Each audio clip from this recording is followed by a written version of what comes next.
and welcome back to a brand new video here on the More Amazing YouTube channel. I know I haven't made a video on this channel in a long time, that's because I forgot the login details, but I finally remembered them, and here we are.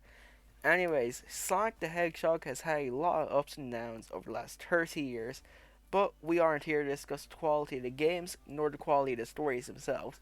What we are here to discuss, however, is where each game fits in the timeline, or I suppose timelines. But that's getting a little bit too ahead of myself right now. The main goal of this video is to figure out where everything fits in the grand scheme of things. See what is canon to which subsection of the series and what isn't. To not have too much confusion, I'm going to split this into three parts.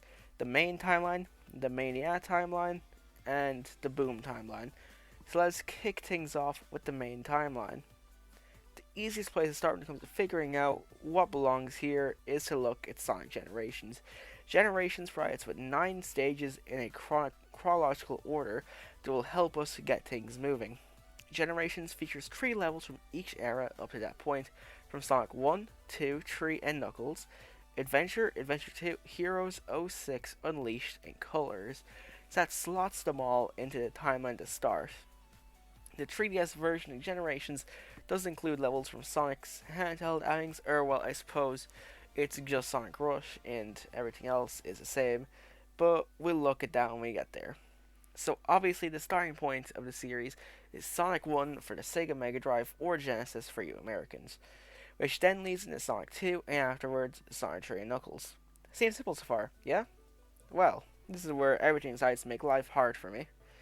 Even though this game released 20 years after Sonic 3 and Knuckles, it is canonically the sequel. This game is Sonic 4, a game that was episodically released and featured 3 episodes in its very short run. While the community isn't the biggest fan of the game, its subsite on the Sega website confirms that it takes place where Sonic and Knuckles left off, securing it a spot in our timeline. And unfortunately, it's not as easy to just slot episodes 1 and 2 into a timeline and go home. Because here comes the 3rd episode of Sonic 4. Sonic 4 Episode Metal. Episode Metal is a prequel to Episode 2 and a sequel to Sonic CD, a game released for the Sega CD in 1993. So, with Episode Metal's existence, it confirms that Sonic CD is a part of our timeline. But where it goes is the real problem here. CD is widely agreed upon to take place in between Sonic 1 and Sonic 2. However, it can also take place in between Sonic 2 and Sonic 3 and Knuckles. Personally, I'm a bigger fan of the in between 1 and 2 theory, because of the lack of tails in the main plot of the game. But it also can't work at that time, because Eggman needs to resurrect Metal Sonic before Episode Metal, and as the ending of CD shows, Little Planet vanishes. So let's just slide CD in between 2 and 3. Now that I never need to mention Sonic 4 ever again, let's move on to the adventure games. This will be a lot simpler in CD and 4 works, so just slot them into the release order of Sonic Adventure 1, 2, Heroes, and Shadow. And specifically, when it comes to Shadow, is the final story segment, because the actual route as to how I get there has never been confirmed, and probably never will at this point.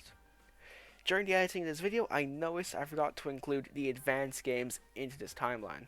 I'd place all of them before Heroes, so Cream the Rabbit can meet the rest of the group before joining Team Rose, and we can probably slot Sonic Battle in after Heroes, since Heroes is when Shadow first makes a return after Adventure 2, and Shadow is in battle, so yeah. Also thinking about it, no, it would go Advance 1, Advance 2, Heroes, Advance 3, Battle, because Emerald, Gemerald, I just remember that. Alright, back to the original script now. And now it is time for probably the most confusing game in our timeline thus far. Sonic 06. Sonic the Hedgehog 2006, just like CD, deals with time travel.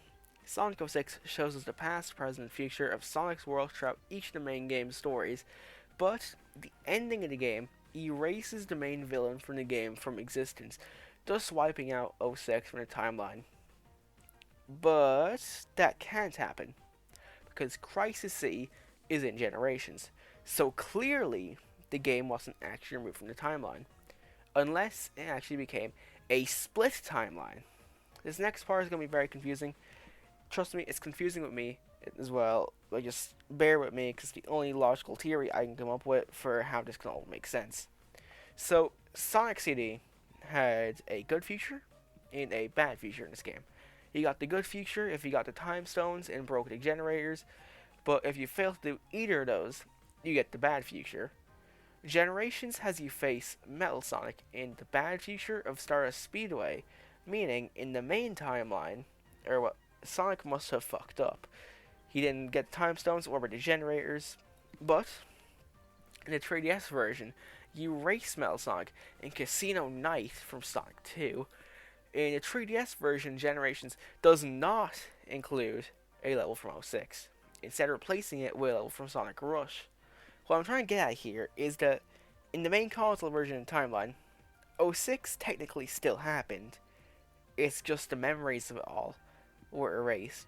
But Solaris being erased entirely and Blaze sealing Iblis within herself to another dimension, I think it could cause a split in the timeline to where the 3DS version of the timeline, let's call this our good future world, as in Sonic did break the generators or get the time stones. Sonic got the good future CD in this world. 06 never happened. Instead, Sonic Rush occurred. But in our main timeline, let's call this our bad future world, 06 did happen, but nobody remembers it, which is how it could exist in Generations. I'm aware it may not make too much sense, but it's just a logical thing to me if we just ignore Blaze being in the Generations console version. We're just going to switch our focus entirely back to our main world, or the bad future, as I've just established, to not confuse everyone watching. Next in our timeline is Sonic Unleashed, so we can slot that in quite easily. Sonic Chronicles: The Dark Brotherhood did release during the same year, but that game is not canon, as confirmed in the Sonic Encyclopedia, so we aren't going to be covering that. While most people would skip straight to Sonic Colors, Generations, everyone's favorite game when it comes to confirming what is and what isn't canon, it did indeed confirm that the storybook series, Sonic Secret Rings and Sonic the Black Knight, did indeed happen, so we can slot them in after Unleashed and before Generations, simple as that. And now we reach Colors in Generations. So we're reaching the end of our main timeline, so let's speed through this. Lost World and Forces are our two next games after Generations, since, they're the only two main series to come out. And if we want to be really nice, we could slot Team Sonic Racing in after Forces, since it does indeed feature a story, but that's up to you watching. Whether you want to say that's canon or not, I don't really mind whether it is or isn't. It's not that big a deal since the story isn't too important in it. But yeah, just up to you, I suppose. So yeah, that's the main timeline portion sorted. I never want to have to explain time travel in the story again. It should get a lot simpler going forward, so let's continue on, shall we? So now we move on to the Sonic Mania portion of the video.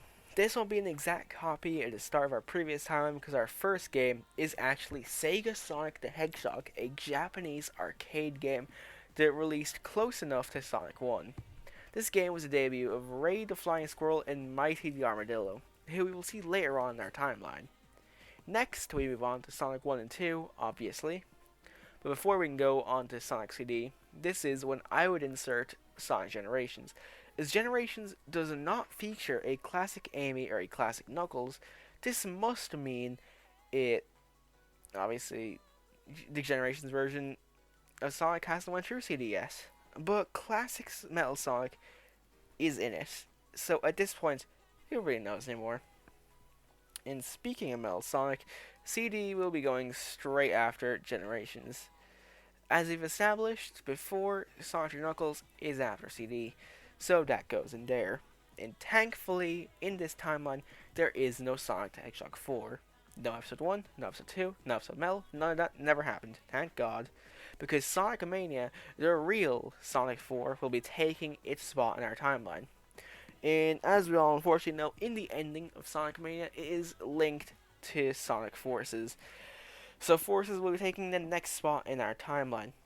But that's thankfully not the end to his timeline as a whole, as either Sonic Mania Plus, the Encore mode, or Sonic Mania Adventures, the animation on YouTube, can take the spot. That's really up to you which you'd rather it be. Personally, I prefer Sonic Mania Adventures as a conclusion to this particular timeline.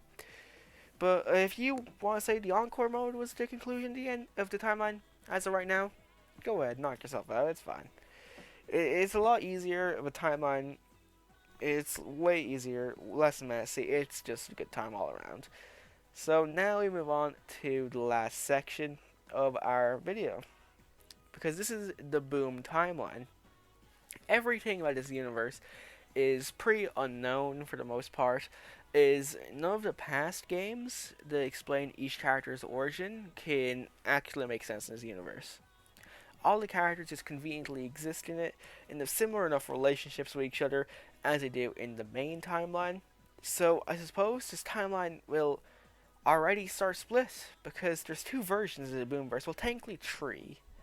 If you want to say the Archie Boom run, I guess that could be its own universe, but I don't know anything about that, so I couldn't really tell you anything about that. So let's just talk about this. So we have either Rise of Lyric, which goes into the TV show, or Shattered Crystal into the show, into Fire and Ice. It really is a shame there isn't much to talk about for this universe, because this world has genuine potential that we'll never get to see because of Rise of Lyric going through a horrible developmental cycle. I really wish, with Boom, they had it be an actual side series that still got games and got expanded on as a universe, rather than them trying to reboot the entire franchise and make this the main universe going forward. Make it the main universe going forward was never going to work because we aren't as these version characters aren't established. We don't know anything about them. We don't care about them. And Rise Lyrics developmental hell, it was never going to work out for them. Like, if they kept making small little Boom games for like the Switch, something like that, I think it's gonna be a good universe if it got continued on. But no, they just had to entirely give up on it. It's a shame, really, because like I really like the Boom cast. Like I like these iterations, these characters. I actually like the designs, except Knuckles. Why is he on steroids? Like it's just, I don't know. I just think this could be fun, but alas, it's never going to get continued, and it's just making me sad, honestly. It's a sad note to end the video on, but we've reached the end of my timeline for each of the main subsections of the Sonic universe. While yes, I didn't include certain spin-offs or certain games, or the Archie or IDW comics, it's because I just didn't really want to include them because I don't know where they go, or like they obviously take place in their own universes for the comics. I think Archie goes SatAM into the comics, and then IDW is the entire main timeline, and then Forces, no sorry, after Forces into the IDW stuff. I believe, what's it called? Riders is in there, is somewhere in that timeline. Cause I know the Extreme Gear is in the Metal Overlord fight in the IDW comics, but I don't know. I just don't want to include them. Truth be told, and the story is only going to get more confusing from a timeline perspective when Sonic Prime gets made this year, and Frontiers is probably going to do some more shit as well. So I'm just going to leave this as it is right now and hope to God they don't make it some more confusing. So yeah, thank you for watching. Leave your suggestions or counterpoints to my idea of a timeline in the comment section below. What do you think I got wrong? What I got right? What I could have added? Where it could have went? I don't know. Let's start a discussion. Honestly, I really want to talk about this because like the concept of a Sonic timeline really interests me. Because I really like to know where everything, how it's all connected and all that. Because like, most of them are simple stories, and I just like the sense of them being connected. But yeah, thanks for watching. I hope you enjoyed. Leave a like, comment down below, subscribe if you're brand new to the channel, subscribe to my main channel, follow me on Twitter if you want. And that's all I have to plug. So yeah, thanks for watching. Goodbye.